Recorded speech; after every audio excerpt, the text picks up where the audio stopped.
아멘. 네, 자리에 앉아주시면 감사하겠습니다. 사랑하는 고3 수험생부 친구들, 한 주간도 잘 지내셨죠? 여러분들 얼굴이 지난주와 오늘이 좀 다른 것 같습니다. 딱 하나 달라졌는데요. 수능을 보기 전과 보기 후로 나눠지는 것 같습니다. 또 입시가 완전히 끝난 것은 아니지만 여러분들이 그 수능이라는 큰 시험을 끝내고 나니 한결 가벼워진 모습이세요. 조금은 여유로워 보이기까지 합니다. 이 시간 여러분들이 여유로움과 또 그 가벼운 마음을 가지고 조금은 무겁게 앉아서 하나님의 말씀을 들었으면 좋겠습니다. 12절의 말씀은 증인이라는 주제를 가지고 쭉 달려오고 있습니다. 여러분, 증인은 무엇을 하는 사람일까요? 증인이란 어떠한 사건에 대해서 그 사건이 사실이라는 것을 증언하는 사람을 바로 증인이라고 말합니다. 성경에서의 증인은 그럼 무엇을 사실이다, 무엇이 진짜 일어났다라고 증거하는 사람을 증인이라 말하고 있을까요?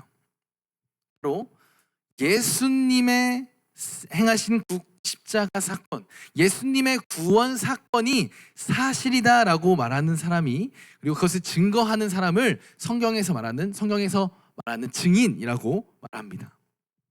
우리는 이 증인, 성경에서 말하는 예수님을 증거하는 증인이라는 정체성을 가지고 살아가야 하는 사람들인데, 이 정체성을 끊임없이 우리 마음 가운데 되새기고 훈련해야 합니다. 단순히 그냥 하루아침에 너 예수님을 증거하는 증인이야 라고 누군가를 지명하였다고 해서 그 증인이라는 정체성이 우리의 삶으로 들어오지는 않습니다. 우리는 끊임없이 내가 증인이구나, 예수님을 증거해야 하는 증인이구나 라는 사실을 끊임없이 되새겨야지만이 내가 증인이다라는 정체성을 가지고 살아갈 수 있다는 것이죠. 정체성을 주입하는 것도 어찌 보면 훈련입니다. 저 같은 경우는 이 증인이라는 정체성에 대해 좀 특별한 추억이 있습니다.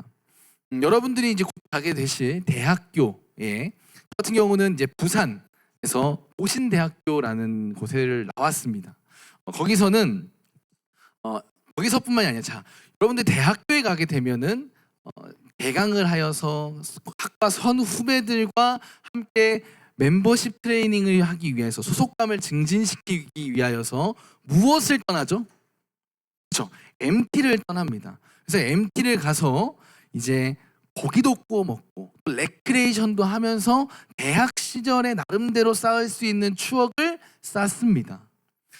그렇다면 목사님이 있었던 그 고신대학교 신학과에는 MT가 있었을까요? 없었을까요?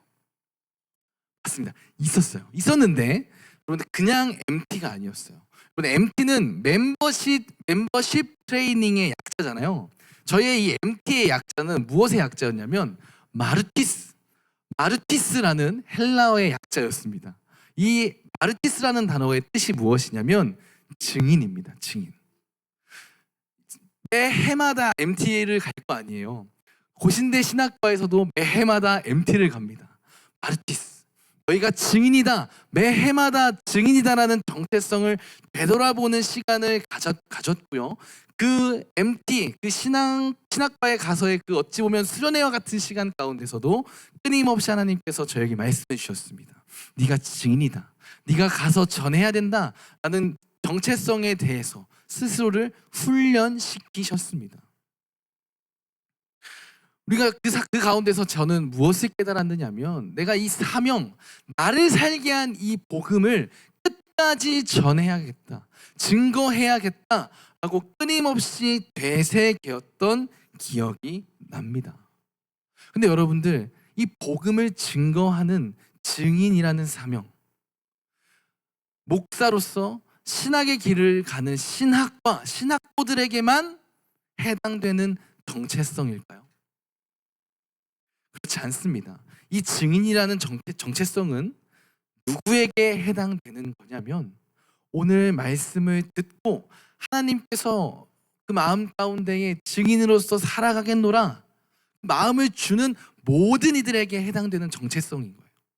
복음으로 다시 살아난 자들은 모두가 증인인 것입니다. 그래서 오늘 말씀을 듣다가 여러분 오늘 말씀의 제목 보셨다시피 나다 싶은 사람은 모두가 증인입니다. 말씀을 보고 여러분들이 내가 하나님의 복음을 증거해야겠다라고 생각이 드신다면 그 생각이 든 모든 친구들, 모든 학생들, 모든 선생님들이 증인이십니다. 사실 오늘 말씀, 우리가 읽은 이 말씀에는 증인에 대하여 이 어떠한 사람이 증인이다라는 어떤 규정이라든지 어떤 조건에 대해 기록되어 있지는 않습니다. 대신에 누구에게 또 무엇을 전달해야 하는가, 무엇을 증거해야 하는가는 명확히 알 수가 있는데요. 로마서 10장 9절에서 10절 말씀 우리가 오늘 읽지는 않았지만 제가 한번 읽어드리도록 하겠습니다. 제가 읽습니다. 내가 만일 내 입으로 예수를 주로 시인하며 또 하나님께서 그를 죽은 자 가운데서 살리신 것을 내 마음에 믿으면 구원을 받으리라. 사람이 마음으로 믿어 의에 이르고 입으로 시인하여 구원에 이르느니라. 아멘. 오늘 말씀에서는 먼저 구원에 이르는 방법, 구원을 얻는 방법에 대해서 설명합니다. 구원을 이루기 위해서는 일단 9절에서는 예수님을 주님으로 인정하고 또 하나님께서 예수님을 죽은 자 가운데서 다시 살리신 것을 믿으면, 그저 믿기만 하면 구원을 얻게 된다라고 말씀하고 있습니다. 즉 우리는 구원에 이르는 이 방법 중에서도 가장 중요한 복음, 예수님께서 우리를 위하여 이 땅에 내려오시고 예수님께서 우리를 살리시기 위하여 죽으시고 부활하신 그 사건에 대해서 증거해야 한다라는 것을 오늘 이 말씀에서 이야기하고 있는 것입니다. 복음은 이것입니다.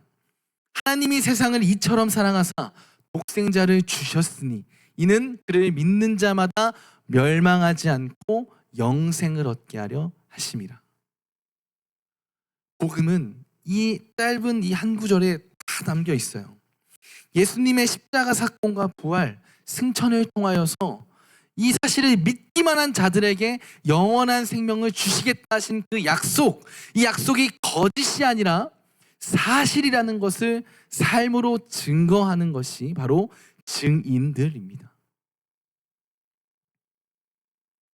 우리는 이 삶을 통하여서 또는 말씀을 통하여서 누리는 이 복음, 하나님의 사랑, 이것을 우리만 알고 있는 것이 아니라 나뿐만이 아니라 이웃을 위하여서 그리고 그 모든 사람들을 위하여서 나누고 증거해야 하는 것이 우리의 사명입니다. 우리는 여기서 가볍게 지나가지 말아야 할 사실이 하나 있습니다. 10절에서는 사람이 마음으로 믿어 의에 이르고 그 다음으로는 입으로 시인하여서 구원에 이른다라고 말하고 있습니다. 여러분, 우리는 늘 하나님을 믿는다라고 마음속으로는 생각은 하지만 점차 입술로 고백한다거나 입술로 시인하는 경우는 좀 적었던 것 같아요. 오늘 말씀에서는 말합니다. 마음으로 믿어 의에 이르고 또 믿음과 고백이 입술로 시인하고 고백함으로 말미암아 온전한 구원을 이루게 된다라고 똑똑히 말하고 있습니다.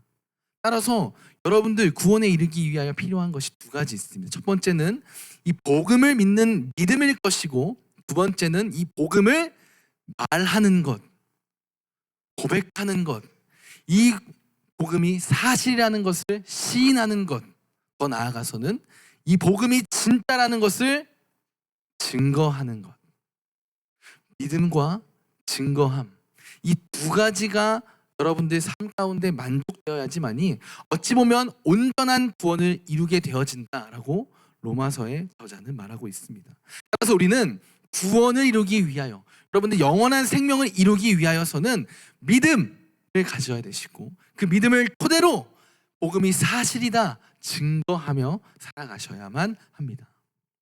자, 우리가 증인으로서의 정체성과 또 우리가 증인으로서 무엇을 증거해야 되는지 깨달았다면 이제는 우리가 누구에게 왜 전해야 하는지를 살펴보아야 합니다. 13절과 14절 말씀입니다. 함께 우리가 13절 14절은 오늘 함께 읽었으니까 우리가 한 목소리로 읽었으면 좋겠습니다. 13절 14절 함께 읽습니다. 시작. 누구든지 주의 이름을 부르는 자는 구원을 받으리라. 그런즉 그들이 믿지 아니하는 이를 어찌 부르리요? 듣지도 못한 이를 어찌 믿으리요? 전파하는 자가 없이 어찌 들으리요? 말씀에서는 누구든지 주님의 이름을 부르는 자는 구원을 얻게 된다라고 말씀하십니다. 하나님께서는 친한 친구들에게만 증거해라.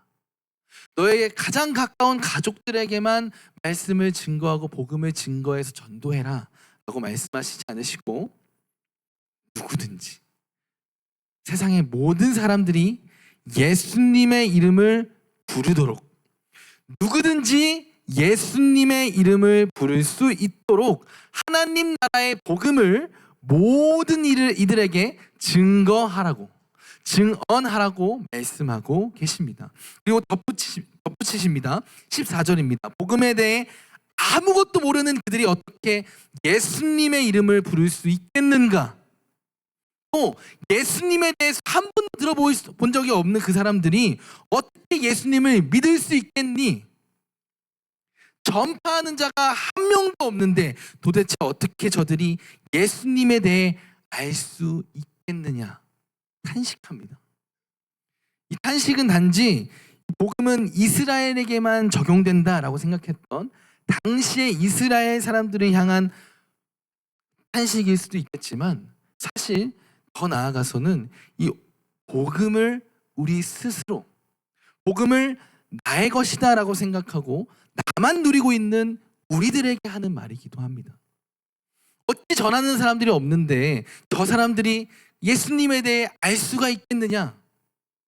너희가 예수님에 대해 말하지 않는데 저들이 어떻게 예수님에 대해 증거할 수 있겠느냐? 하나님께서는 복음을 전하고 증거할 증인들을 찾고 계신 거예요. 저들이 예수님을 고백할 수 있도록 전할 사람을 찾고 계십니다. 저 사람들이 복음에 대하여 확신을 갖고 믿음이 생길 수 있도록 증거할 수 있는 증인을 여기에 계신 여러분들 가운데 찾고 계신다라는 사실인 것이죠. 그렇다면 이쯤에서 여러분들에게 한번 질문해 보고 싶어요. 과연 오늘 우리 중에 하나님이 찾으시는 증인이 있으십니까? 여기 이곳 가운데 내 마음 가운데 하나님께서 나를 증인으로 부르셨다 하는 마음을 주신 우리 친구들이 계신가요? 여러분들 마음 가운데 내가 이 복음을 증거해야겠다. 내가 복음, 아무도 전하지 않는 이 복음 내가 전해야겠다. 내가 증거해야겠다. 그 생각이 드는 모든 자들이 바로 증인입니다. 이 말씀을 듣고 이 비통한 하나님의 그 외침을 듣고 난 다음에 마음이 움직여서 하나님 내가 증인으로 나가겠습니다라는 마음을 가진 모든 이들이 나다 싶은 모든 이들이 바로 증인인 것이죠. 오늘 말씀은 여러분들 모두가 증인이라는 사실을 상기시켜 주고 있고 또 여러분들을 통해 복음이 전파되어질 것이다라는 것도 알려주고 있습니다. 우리는 세상 속에서 예수님을 믿지 않는 예수님을 듣지 못해 모르는 자들을 향하여서 예수님이 어떤 분이시고 예수님이 이 땅에 내려오셔서 우리를 위해 어떠한 일을 행하셨는지 어떠한 일을 이루셨는지를 증거하고 또 소개해야 합니다. 그리고 그 모든 사건들 그들이 믿기 쉽지는 않겠지만 모든 사건들이 사실이며 진짜로 일어난 일임을 우리는 끊임없이 증거해야 합니다. 어떻게 증거해야 할까요? 하나님이 찾으셔요. 우리가 증인입니다. 하나님의 그 복음 사건에 대해서 세상에 선포할 수 있고 증거할 수 있는 우리가 증인들이에요. 근데 우리가 어떻게 그것을 증거할까요? 물론 단순하게 교회에서 나가서 친구들에게 다가가서 복음에 대해서 얘기하고 또 사역 일을 하고 전도 폭발을 하여서 복음 제시할 수 있겠죠. 그래서 교회로 올 수 있겠죠. 하지만 이것은 정말 쉽지 않은 어려운 일입니다. 모든 사람들에게 복음을 전했을 때 복음에 대한 반응이 있고 그것에 대하여서 믿고 그 믿음을 가지고 예수님을 주인이라 시인할 수 있는 정말 그런 상황이 온다면 정말 기쁘겠지만 그것이 참 쉽지만은 않습니다. 우리가 하나님의 나라의 그 복음, 예수님께서 이 땅에 내려오셔서 우리의 인생을 바꾸시고 우리의 인생을 영원한 생명으로 옮기셨다라는 그 사실을 증거하기 위해서는 우리의 삶이 바꾸는 것이, 우리의 삶을 바꾸는 것이 어찌 보면 가장 쉬운 일일 것입니다. 우리는 어떻게 우리의 삶을 바꿔서 하나님 나라의 복음을 증거해야 할까요? 우리의 삶에서 가장 먼저 바뀌어야 할 것은 감정들입니다. 우리의 삶이 기쁨과 감사가 넘쳐야 해요. 누누이 말씀드리는 것 같습니다. 꽤나 이전에 설교들에서도 계속 말씀드렸던 것 같지만 이 기쁨과 감사가 충만한다라는 것은 단순히 기뻐해야 할 만한 상황에서 기뻐하고 감사할 수 있는 상황에서 감사하는 것에서 국한되는 것이 아니라 기뻐할 수 없는 상황 가운데서도 감사할 수 없는 상황 가운데서도 기뻐하고 감사하는 것을 의미해요. 우리의 인생에는 늘 행복하고 즐거운 일만 일어나지는 않습니다. 어느 순간엔 슬픈 일이 생기기도 하고 또 막 분노가 막 치밀어 오르는 상황도 있을 때도 있습니다. 살다 보면 아주 집요하게 되는 일이 없는 날이 있어요. 아주 그냥 아무것도 되지 않는 날이 있습니다. 저에게는 그날이 지난주 주일이었는데요. 지난주 주일 오전에 여러분들에게는 말하지 못했지만 아주 재밌는 일이 하나 있었습니다. 주일 준비를 위해 제가 아침에 일어났어요. 지난주 5시쯤에 일어나서 열심히 씻고 머리도 이쁘게 하고 준비해서 6시에 교회로 출발했습니다. 근데 아니나 다를까 이렇게 가벼운 마음으로 집을 딱 나섰는데 차 앞에 이중주차가 돼 있는 거예요. 교회를 가야 되는데 그래서 아무래도 저희 빌라 중에 누군가가 이제 이중주차를 해 놓으신 것 같아요. 그래서 좋은 마음으로 제가 또 이렇게 정장도 입고 머리도 하지 않았습니까? 물론 말로 하지 않았지만 누군가는 어렴풋이 제가 사역자라고 생각할 수도 있겠죠. 젠틀하게 전화를 했습니다. 근데 5통, 6통, 7통, 총 15통을 해도 전화를 받지 않는 거예요. 좋은 마음을 가지고 저는 오늘 사역자잖아요. 저는 오늘 사역을 해야 하기 때문에 좋은 마음을 가지고 좋아, 오케이, 버스를 타고 가자. 그래서 버스를 타러 이제 이수역의 그 언덕길로 올라갑니다. 그래서 횡단보도에 딱 서서 이제 좋은 마음을 가지고 서 있는데 저기서 742번 교회를 향하는 버스가 싹 지나가는 거예요. 오케이, 그 기다리지 뭐. 한 10분밖에 더 기다리겠어? 길을 건넜어요. 그래서 길을 건너서 버스를 기다려 보니까 한 10분 정도 이제 10분 정도 대기를 해야 된다라고 이제 거기 전광판에 써 있는 거죠. 그래서 좋은 마음을 가지고 또 생글생글 웃으면서 이제 서 있던 거죠. 근데 옆에 막 이렇게 성경책을 들고 계시는 또 배지 끼신 이렇게 나이 지긋하신 분들이 계시더라고요. 설마 여기서 셔틀이 지나가나? 아니야, 저기서 서초 4호라고 적혀 있는 노란 색깔 정철 어학원 버스가 오는 거예요. 하나님께서 내가 오늘 아침에 버스비를 굳게 하시려고 이렇게 아까 버스를 지나보내신 거구나. 감사가 나오더라고요. 그래서 기쁜 마음으로 이제 버스에 탔습니다. 그리고 안에 계신 분들과 이제 눈을 마주치면서 안녕하세요. 네, 좋은 아침입니다. 은혜로운 아침입니다. 하고 앉았습니다. 그래서 쭉 이제 오는데 여러분 서리풀 터널을 지나야 된다라는 거 아시죠? 이수에서 교회로 오기 위하여서 굉장히 짧은 거리예요. 근데 서리풀 터널 입구 앞에서 내방역에서 갑자기 방배역으로 꺾는 거예요. 불길하시죠? 저도 불길했습니다. 그래서 근데 좋게 생각했죠. 성도 주일이니까 성도님들을 방배 쪽까지 쭉 돌아서 모시고 교회에 가려나 보다. 그리고 빨리 불안한 마음을 해소시키려고 핸드폰을 켜고 셔틀을 봤습니다. 셔틀 4호가 이수에서 출발해서 오는 게 맞더라고요. 그래서 믿음을 가지고 거기에 앉아 있었습니다. 그래서 방배동에서 꺾어서 다시 반포대로로 오고 있길래 안심을 하고 다시 창밖을 보고 있는데 갑자기 차가 역삼과 강남 쪽으로 질주하기 시작합니다. 이제는 더 이상은 안 되겠어요. 그래서 뒤에 계신 인상 좋은 권사님께, 권사님, 이 차가 교회로 가는 게 맞지요? 네, 교회로 갑니다. 조금 교회로 돌아가죠? 아닙니다. 금방 도착하니까 걱정하지 마세요. 저를 안심시켜 주시는 거예요. 역시 사랑의 교회 성도님들 정말 따뜻하다. 웃으면서 하늘을 보고 있었습니다. 한 3분 정도 지났을까요? 정말 빠르게 어딘가에 도착을 합니다. 교회에 도착했습니다. 내리세요. 버스에서 내렸습니다. 제 길을 의심하고. 그 앞이 무엇이냐면 정말 큰 교회가 하나 있는 거예요. 순복음 강남교회. 여러분, 순복음 강남교회가 얼마나 큰지 아십니까? 저는 그 큰 건물에 압도당하고 또 이 현실에 압도당했습니다. 어떻게 되는 일이 없으려니 이렇게 남의 교회 버스, 남의 교회 셔틀을, 그것도 사랑의 교회 사역자가 웃으면서 오늘도 은혜로운 하루 되세요. 웃으면서 다 이런 날이 다 있구나 하면서 저는 그 교회로, 모든 성도들이 교회로 가실 때 저는 버스 정류장으로 다시 택시를 타러 가는, 그리고 뒤에서 어떤 분들이 저 젊은 청년 누구야? 쑥덕쑥덕 하는 이야기를 들었는데 차마 사역자라는 말은 못하고 사랑의 교회 청년부입니다라고 얘기하고 왔던, 어찌 보면 지난주에 왜 하나님께서 이렇게 어려운 일을 주셨을까?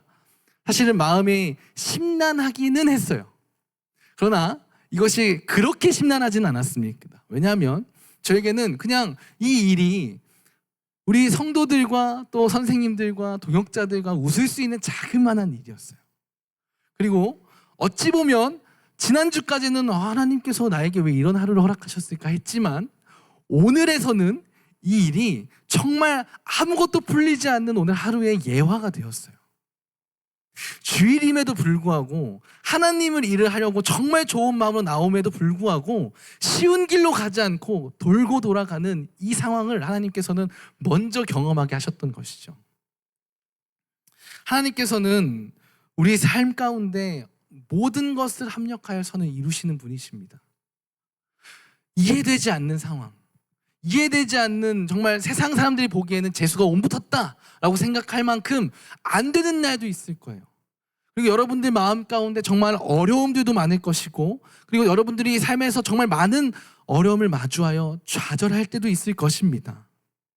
그러나 하나님께서는 그 어려움과 또 그런 좌절함 상황 속에서도 그것을 바꾸어 선으로 일하시는 분이신 줄 우리는 믿고 의지하기 때문에 우리는 어떠한 상황 가운데서도 기뻐할 수 있고요, 어떠한 상황 가운데서도 감사할 수 있습니다. 설령 여러분들이 그 상황 가운데 기뻐하거나 감사하지 못했을지라도 시간이 지나 뒤를 돌아보니 그 모든 것들이 하나님의 은혜였음을, 하나님께서 여러분들이 인도하고 계셨음을 깨닫게 되어질 것이에요. 그렇기 때문에 여러분들은 기뻐할 수 있고 감사할 수 있습니다. 여러분들의 삶을 기쁨으로, 감사로 가득 채워서 이 복음이, 나를 살게 한 복음이 진짜라는 것을 증거할 수가 있는 것이에요. 두 번째로 우리의 삶에서 바뀌어야 될 것은 무엇이냐? 우리의 삶을 어떻게 바꿔야 복음을 잘 증거할 수 있을까요? 우리는 하나님을 전적으로 의지함으로 복음을 증거해야 해요. 당연히 여러분들 지난주까지 수능을 기다리면서 얼마나 하나님께 간절히 부르짖고 기도했는지 저는 알고 있습니다. 하지만 여러분들에게 질문하고 싶어요. 수능이 끝난 오늘, 수능이 끝난 지 미처 일주일도 지나지 않는 오늘, 여러분들의 마음 상태는 어떠십니까? 지난주만큼 하나님을 간절히 붙들고 계세요? 지난주만큼 하나님을 간절히 부르짖고 계십니까? 지푸라기라도 잡는 심정으로 하나님께 매달려 기도했던 그 시간들 기억하시고 동일하게 그렇게 하고 계십니까? 참 그렇지, 그렇게 하기가 참 쉽지가 않습니다. 우리는 늘 하나님을 의지해야 된다라고 생각하지만, 하나님께 나의 삶을 다 드려야 된다고 이야기하지만, 참 어려운 일이 지나고 나면 다시 우리의 삶이 나의 것으로 돌아오게 됩니다.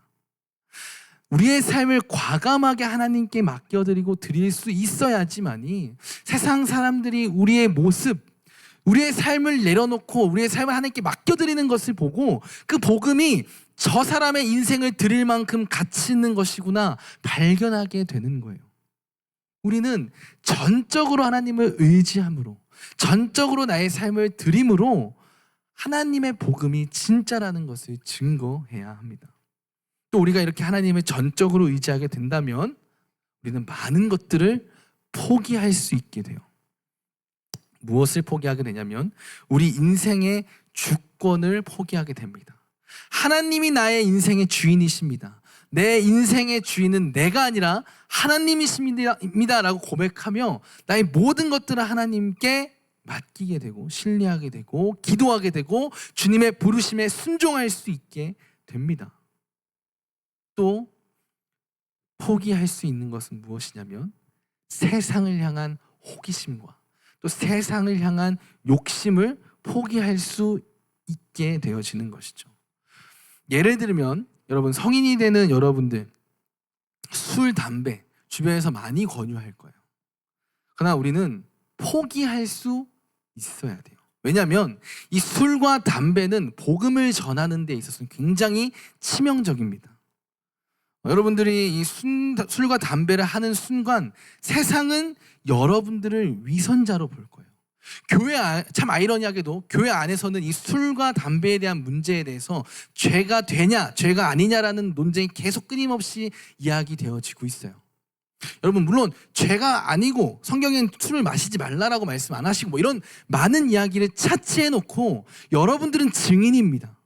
세상 앞에 복음에 대해서 증거해야 되는 여러분들이 술을 마시고 담배를 핀다? 교회에서 여러분들을 죄인이라고 말하거나 정죄하진 않을 수도 있어요. 하지만 오히려 세상은 더 엄격한 잣대를 가지고 교회를 바라봐요. 저 사람은 왜 교회 다니는데 술 마셔? 저 사람은 왜 교회 다니는데 담배 펴? 여러분들을 따라다니면서 여러분들의 삶과 입술로 나오는 그 고백들과 그 복음에 대한 증거들이 온전히 전달되지 않도록 방해될 것입니다. 따라서 우리는 복음을 증거하는 것을 최우선적으로 생각하는 존재들이기 때문에 복음 증거에 방해되어지는 그 요소들, 세상의 많은 요소들을 포기할 수 있어야 합니다. 아니요, 포기해야만 합니다. 저는 여러분들이 세상에 타협하여서 우리의 복음의 가치, 우리 마음 가운데 있는 이 복음의 가치를 훼손하지 않기를 바라요. 세상의 모든 악한 것들을 포기하시기를 바랍니다. 복음을 지키기 위해, 복음을 더 떳떳하게 선포하기 위해, 우리가 가진 이 복음을 더 많은 사람들에게 전파하기 위해 세상의 가치를 과감히 포기하는 우리 사랑하는 고3 수험생부 모든 친구들 되기를 간절히 소망합니다.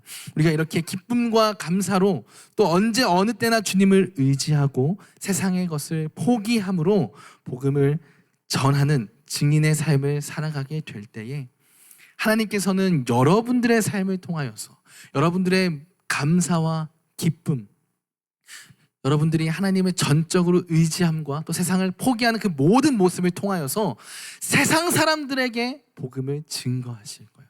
여러분들을 바라보고 많은 이들이 예수님께 돌아오게 될 것입니다.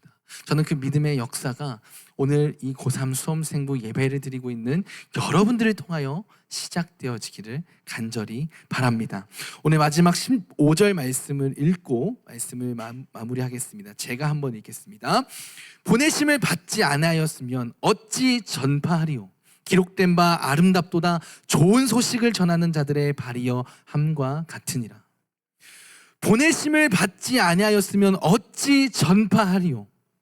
하나님께서는 여러분들을 세상으로 보내셨습니다. 여러분들이 증거해야 하는 이 복음은 교회 안에만 머무는 것이 아니에요. 세상에 나가야 됩니다. 여러분들을 그렇게 복음을 증거하기 위해, 증인으로 사용하기 위해 여러분 주일만 사는 것이 아니라 월화수목금 평일을 주셨습니다. 여러분들의 삶을 바로잡아야 하는 거, 그냥 주일만 오늘 바르게 살아야 된다가 아니라 실제로는 여러분들 월화수목금 여러분들의 일상이 더더욱이나 그리스도인다워져야 된다는 것이죠. 세상 속에서 꿋꿋하게 그리스도인을 살아가는 거 정말 어렵습니다. 그 누구도 알아주지 않는 것 같고 외로울지도 몰라요. 하지만 여러분들이 그렇게 치열하게 복음을 증거하는 그 모든 발걸음들을 주님께서 바라보시고 이렇게 말씀하십니다. 아름답도다. 너희가 걸어가는 그 모든 발걸음이 아름답도다. 오늘 이곳에 모인 우리 고3 수험생부 모든 학생들이 하나님께서 우리와 함께 하시고 또 우리에게 영원한 생명을 약속하셨다는 그 사실을 세상에 당당히 증거하고 또 자랑하며 그것을 증거하며 살아가기를 간절히 소망합니다.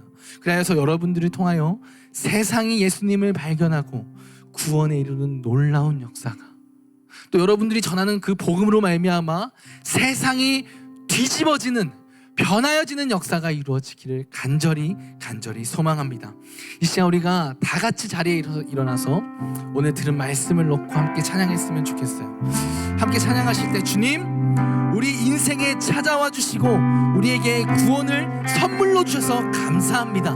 우리가 살아가면서 주님의 복음을 증거하는 증인으로 살기를 간절히 원하오니 늘 우리와 함께하여 주시고 내 삶을 통하여 주님을 증거하고 주님을 섬기며 살아가게 하여 주시옵소서. 이러한 고백으로 우리가 함께 찬양하기 원합니다. 내가 주를 섬기는 것을 함께 찬양하겠습니다.